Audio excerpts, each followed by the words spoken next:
Hello, and welcome to season 3 of Sweet Insights. We are so excited to kick off this chapter, diving deep into the world of hormones. Whether you're navigating perimenopause, menopause, or simply just curious about what's ahead, this season is for you. We'll be sharing personal stories, expert insights, and practical strategies to help you feel empowered during life's transitions. Amy, I'm so excited. I know. It's so nice to be back. Season three. We took a little break for Christmas and we kind of revamped a little. And yeah, here we are. And Yeah. I don't know what it's doing there for you and what our listeners' weather is like, but it's cold and snowy here. Yes, Ontario is snowy as well. Today we are being blessed with some beautiful sunshine, as you can see Sunshine. coming in my window. And it's funny because one of Kenzie's coaches, two of her coaches are from Calgary, and they had heard that Ontario doesn't get as much snow, and we've been getting dumped on this season. So they're like, what the heck? But that is the one thing that they've commented is that they miss the Calgary sunshine. And so Calgary gets Oh, a tons of snow, but lots of sunshine. And so we have had a lot of gloomy days, so this sunshine feels so good. I bet it does. So, starting out, since we're going to be talking more about hormones and the world of hormones, I think you should share a little bit about your own journey and your family history. I guess a little bit of your family history, but like some of the reason why we're talking about hormones this season. Yeah, and I mean, you and I have both had personal conversations with each other about our own hormone journeys, and we've both commented that lots of people in our lives are kind of at the start or in this journey or it's coming, and there's so much information out there that we thought this would be a great opportunity to share some of the information that we've learned along the way, some of our own experiences. Now, through this season, we do want to kind of put an exclaimer out there that neither of us are doctors. And so you should definitely seek your own doctor's medical advice, work with a naturopath, a doctor, a nurse practitioner, whoever, but definitely work with someone. We're sharing our own journeys and our own experiences and stuff that we have done and people we might follow, and so we want this to be a great resource for you, but it doesn't, replace medical advice. So just to kind of caveat that, in case we don't remember to say it on all episodes, definitely do know that. And if you do need some referrals or something, reach out to us. We can probably help you that way as well. But yeah, so my journey, my mom went through a horrible perimenopause, menopause journey. She was very reluctant and is still reluctant to do any type of hormone therapy. Her generation, my mom's in her 70s, it was not something that she wanted to do. Her own mother died of breast cancer at 40, so lots of warnings and red flags there. But my poor mom actually had a horrible time and actually finally broke down at the doctor's in tears after bleeding for an entire year straight.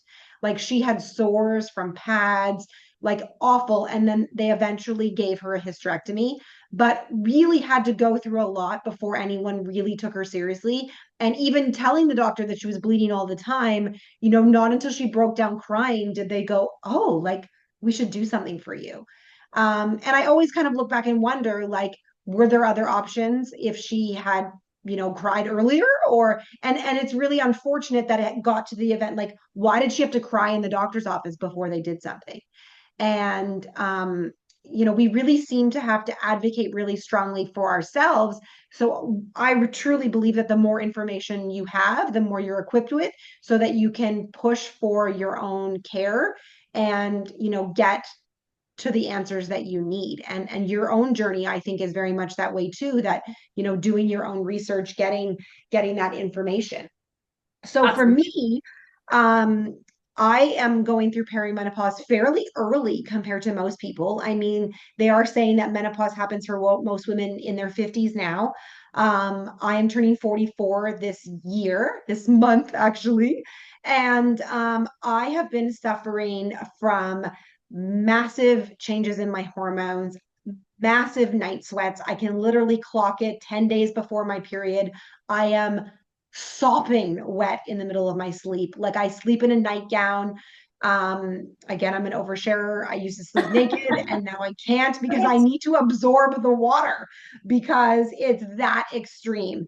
And the funny thing is that when I went to see my own family doctor, he was like, "Oh no, you're not in perimenopause, blah, blah, blah."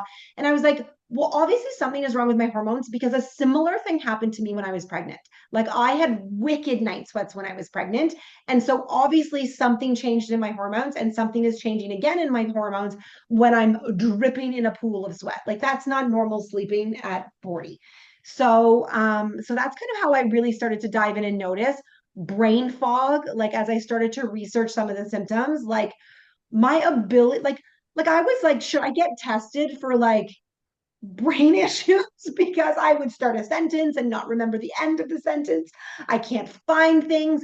And all of those things, like I had to do some mindset work because when I forget where I put something, like that triggers, some demons inside of me and some really negative self-talk. And I did a program, Positive Intelligence, that, talked about getting rid of some of those anger and rage emotions. And again, all stemming through hormones. So anyway, to shorten my story a little bit, I did start hormone replacement therapy. I saw a nurse practitioner, got prescribed hormone replacement therapy. I was given the option between the patch, the pill, or the gel. And, again, it's really important to research the differences and the risks of each one and know what you're getting yourself into. Because I do feel like doctors and so forth, they're really giving you the options. They don't want to tell you one is better than the other because they don't want liability. So knowing that. And I started following a doctor, Mary someone. I want to say it's Mary Carver, but I don't think it is. I think that's the minimalist I follow. Is it Mary Claire? Do you know who I'm talking about? I don't, but it's funny because we had the same conversation the other day. And And I you still her didn't look name. her up. You didn't look her Um, up. so I follow this lady on Instagram and she's wonderful. And I know that everyone follows Dr. Mary Claire. Um, she is an MD who is a New York Times best-selling author of The New Menopause. And she's basically a gynecologist who got asked to do a podcast about hormone replacement therapy. And she kept saying no because she didn't feel knowledgeable enough to do it. And then once she did this massive research in order to do this podcast, she turned around and said, I've been doing a disservice to my patients. And Wow. she has drastically changed the view of hormone replacement therapy. Again, hormone replacement therapy is not for everyone. It's actually, if you're 60 or above, it actually has health concerns. And some of the research supports the earlier you start HRT, the better health benefits you'll have for cardiovascular health and different things. So there is some research that now is supporting that. I encourage people to follow her, listen to some of her talks to gain research, right? Like it's if we're absorbing as much information as we can, absorb from us. But again, she's a doctor, so she's going to give you some great information. And there are probably some doctors who tell you it's not good. So, listen, figure it out. But be empowered. That's really what I want people to feel, is to feel empowered. So again, back to my journey, I am taking the patch. I take an estrogen patch, which is a low dose estrogen. The way that it was explained to me is that I have high estrogen naturally in my body. So it's part of the reasons why I eat certain foods to help detoxify my body. But what happens is when you have sweats, when you're having hot flashes, your estrogen is tanking. So it's one of the reasons why sometimes when you have your hormones tested, depending on when you get them tested, your hormone levels fluctuate frequently. So that can be a Right. challenge. But having a low dose of estrogen helps me to maintain a level so that I don't get the massive dips that I was getting that was causing the night sweats. Do I still sometimes get night sweats? Absolutely. They are not near as extreme, and I get them for less days. So I might get them 1 or 2 days before my period instead of like 10 solid days. And I don't get the day sweats like I did before either. And then because I still have a menstruating cycle, I do progesterone capsules before bed for 14 days. And then that will change as I get further in menopause, into perimenopause. when my cycle starts decreasing. But because I have a cycle, we actually support that and continue it, and we're not altering that natural hormone state. So you just gave us a ton of information, but I think we need to step back for 1 second because some of our listeners may like still be kind of early stages, not even knowing that they're in perimenopause. So Yeah. maybe we should explain what perimenopause is. And I'm kind of putting you on the spot a little bit, but I know you've done lots of research. So just to clarify the difference between perimenopause and menopause, for people who are in their late 30s, early 40s, who maybe are going into it a bit early, maybe Yeah, so the explain that. actual definition, as it's been explained to me, is that menopause is the time frame when you've actually had your period stop. And there's a certain time frame, and I forget what it is, but you are in menopause when your period hasn't happened monthly for a certain period of time. And I think it's a year. So it's a solid year without your period. You are now in menopause. And Okay. so perimenopause is the stage before, and it can last up to 15 years, where Holy. you are in the stages of your period, your hormones are transitioning. And so you might end up in a period where maybe your period is coming more frequently. You might be in a stage where your period is coming more distant apart. And through that stage, some people will go through perimenopause for a year, for 5 years, for 10 years, for 15 years. So things are changing during that time frame. And so some people will, you know, have more symptoms, will have symptoms faster. And there's a boatload of symptoms that people will experience, itchy ear, changes in mood, changes in their menstrual cycle itself, whether it's that it's lighter, that it's heavier, that it's clottier, that it's shortened or longer, a boatload of things, fatigue, hot sweats, changes in sleep patterns. Like it is, I think we'll kind of list them all out. Maybe we'll make a post or we'll talk about it in the next episode a little bit deeper, but definitely changes. Kind of all over that way. And so that is the difference. The perimenopause is the stage of transition, and menopause is that time when you no longer have a period. And sometimes people will not have a period for 6 months and then it'll pop up again. But that menopause phase is defined in the medical world, from my understanding, as the absence of a period menstrual cycle for a year is when you are there. Crazy. Like that was a lot of information. And I don't even think that I knew all of that. And we've been talking about this for a bit. And I feel like I still didn't know all of that myself. So I was like, Yay! yay for us in 15 years. And like, if we haven't scared away all our listeners yet, we probably And this will. is why I think it's so important that we talk about it and we get support, because like Mhm. I don't think my mom talked about it with anybody. And I feel two things here. I feel that when I became a mom, I had a whole new appreciation for my own mother. And now in perimenopause, I have a whole new appreciation for my mother, because I feel like it was a taboo subject, but we were like, oh, she's going through the change. And so we were like, she was moody and all the things. And we were like, oh, yeah, she's going through the change. Like, she's like, and we just kind of like labeled it like that, and like blamed my mom's mood, or she was angry or whatever. And now I'm like, I'm so sorry. Like, I just want to give you a hug and tell you I'm so sorry, because that wasn't fair and that wasn't nice. And how cringy of us, like, I say us, I mean, a society in general, to treat it that way, especially now that we are at that stage where we're going to be going through it or are going through it. And I would hate if my kids did that to me. Right? I feel like I would not speak to them for a week or longer. I mean, maybe that would be a vacation for me. Maybe we should try this. We'll Well, and see. I have more than once apologized to my mom, because I'm like, I am so sorry. Here I am now.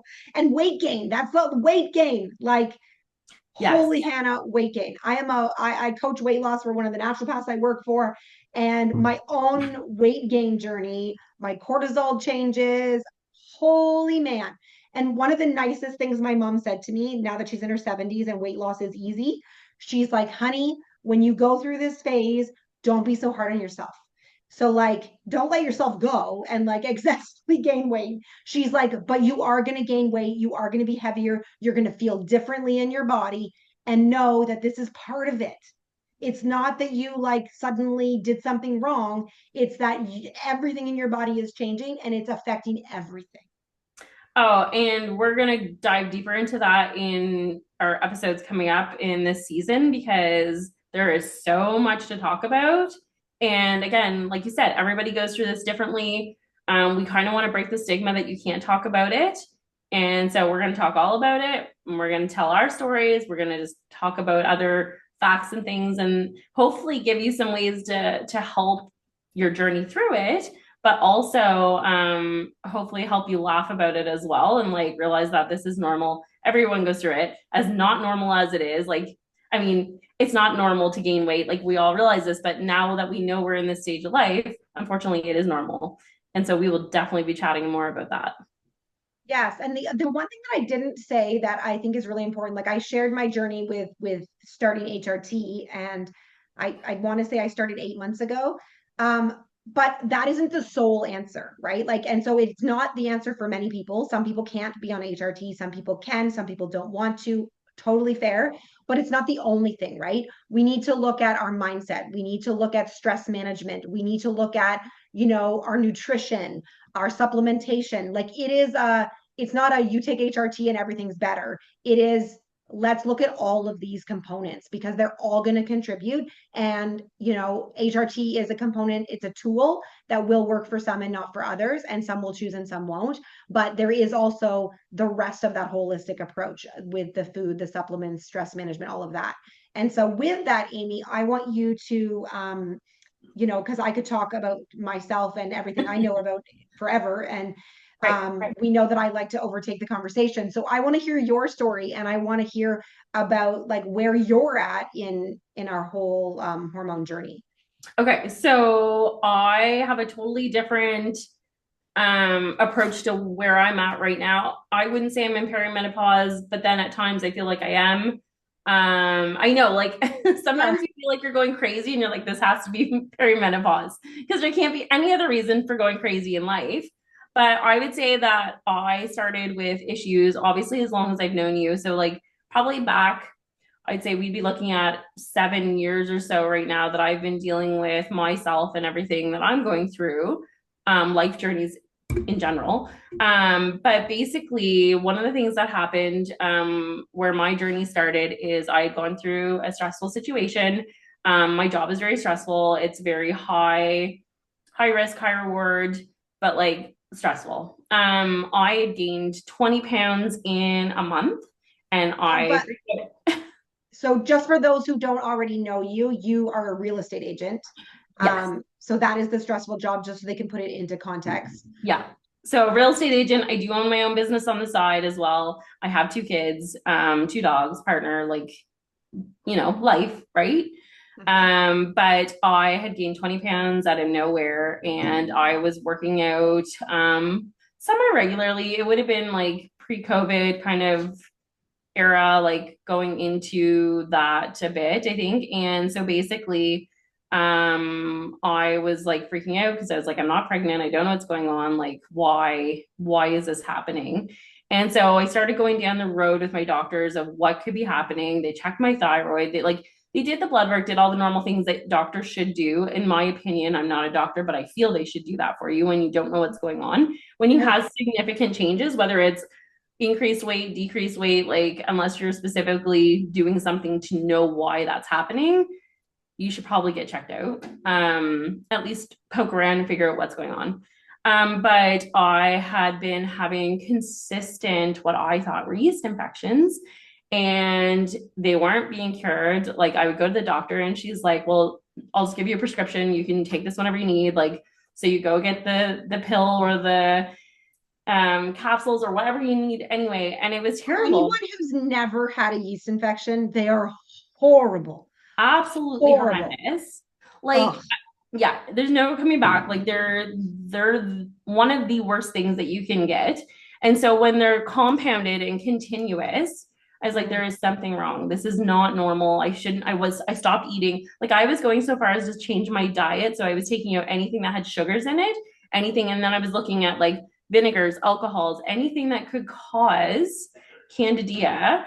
And so it was so terrible. I was going to go on the Candida diet before I met you. And it was like, everything was so terrible. Anyway, long story short, my doctor was like, well, I think you need estrogen because you're probably in perimenopause. Now, I'm only The 43. doctor said this. Yeah. And I'm only 43. I was only 38, 37. Like it's possible. It is so possible. Like you said, 15 years, you could go through it. But I was like, this is crazy. So I did get the gel and I was using that and it was helping slightly, but really not fixing the problem. Come to find out, I didn't meet Allison and went through her metabolic reset program that she coaches for. And overall, I was able to reduce my cortisol. I had without having blood work done at that time, what we can associate would have been high cortisol. The moment I went through the program and I lowered my weight, lowered my cortisol, and was able to get a grip on my stress, everything changed. So, what I learned from going through that was that stress can mimic a lot of different issues in your body. Stress can mimic heart attacks, it can cause heart attacks, it can mimic yeast infections, it can do so many things and it causes weight gain. It does so many things. So, like when you're stressed out, one, you binge more and you eat more. Of course, if you're like me and I want all the comfort food, so that would have been a problem anyway. But then I'm storing fat and my cortisol was high. So if I was exercising, I was then causing my cortisol to go up even higher. So I would go on these You were exercise binges. having you were having hot flashes too, weren't you? I was having the worst hot flashes. Like I would wake up drenched in the middle of the night, and like you overshare, I slept naked, and I was like, okay, this is like fine. Like I'm naked, so it should be not as hot. But I found actually, I did some research on that too. By wearing pajamas, your body actually can regulate the temperature better. And I don't know why that is, but I I just did. wanted it to absorb the water because I didn't like it in the sheets. Yeah, I think there's more to it than that, but I mean, that's definitely a good reason. But I was having these hot flashes, and by going through and reducing my cortisol, like reducing my stress in my life, although I couldn't change my job, I was learning how to better cope and manage with it. So I was able to get rid of the night sweats. I was able to get rid of the yeast infections. Well, yeast infections, quote unquote, because they weren't really that. But it was mimicking all the symptoms of that. So for me, it was different, and I didn't need the estrogel. Um, Whether or not like I will in the future or not, I don't know. I can't say that, but like I have not, since I've been able to do this and figure it out and keep my cortisol low, I've never had that problem again. Now, every now and then, I mean, I had pneumonia for forever, it feels like, but I had high fever, so definitely was sweating. So this isn't going to completely cure sweats. You're still going to have night sweats every now and then. Like Ali said, like you don't get them as frequently, you don't get as many and for as long, but they still will happen. So there's no cure all for that. But the fact that I have been able to do that and go through life now a little bit more comfortable, um, I can see that there's such a bigger problem that we have overall that we're trying to immediately suggest that one thing fixes everyone when you and I have similar symptoms and similar issues we're going through, but we have very different needs to how we need to fix them. And it doesn't mean that I won't need HRT or something like that, but for me, what I needed to fix whatever stage of life I'm going through, even if it is perimenopause, for me, just fixing the issues that I got down to the root cause and was able to like alleviate it for now. So awesome. That's so awesome. Thank you for sharing that. And it's important because like if you depending on what stage of this process that you're in, you could be doing one of the things and the symptoms come back. And it's not that that's not working anymore, but it's like, what about the other things, right? What about the nutrition component? What about the, we're going to go through this and things are going to change over time. I find it interesting. I have a girlfriend who her doctor's solution to her perimenopause was an IUD. And so when I went in and met with the nurse practitioner, I specifically asked, I said, what is the strategy here of doing an IUD versus, what I'm going to do or what she was recommending for me of doing the patch with the progesterone. And she said the difference is that down the road, we can change your dose. So as opposed to the IUD, which might give you relief right now, she said with this, in 6 months, as your hormones change, we can say, okay, it's time to maybe increase the estrogen because this is changing or this is changing. Or, I mean, I know myself, and that's not something I'm going to get from the nurse practitioner per se, but I know to watch from your experience, I know to watch my stress levels. So if I'm having a month where, uh, my stress and my cortisol is higher, that is, it might be a key indicator to me that, oh, the hot sweats have kicked back in, hey, where am I at with my stress level? Where am I managing that? What am I doing with that? Similarly, I do that with food. My period changes based on my vegetable consumption.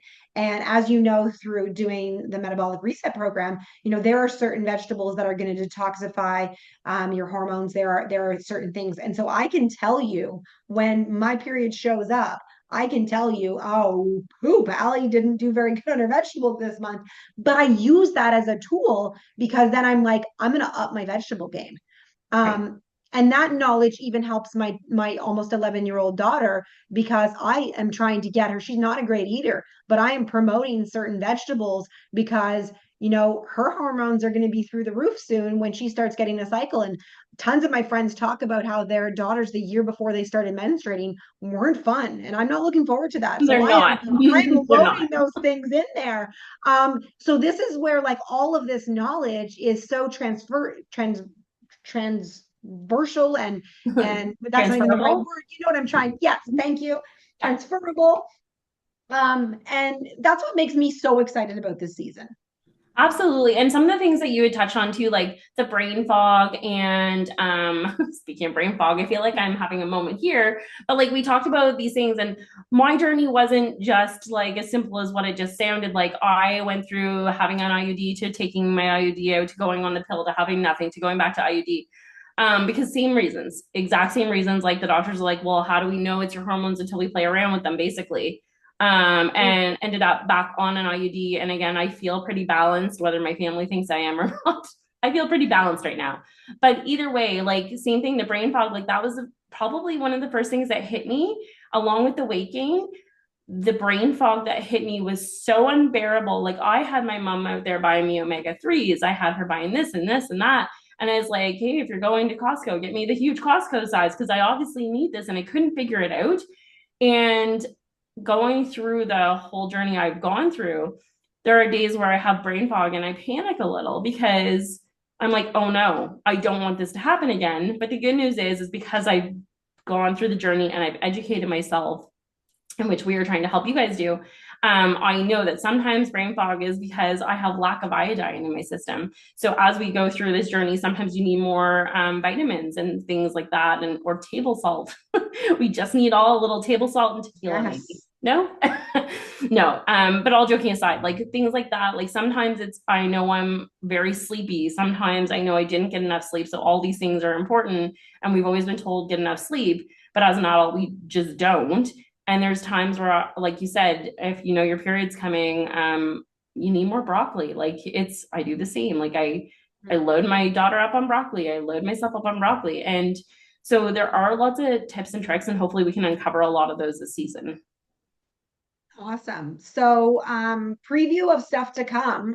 Some of our plans, we are going to talk about the role of food in hormone balance. We're going to talk about stress, cortisol, and their impact on hormones, sleep struggles and solutions, how to advocate for yourself with your healthcare providers, holistic approaches like we talked about, supplements, exercise, mindset shifts. So this season is going to be the most valuable.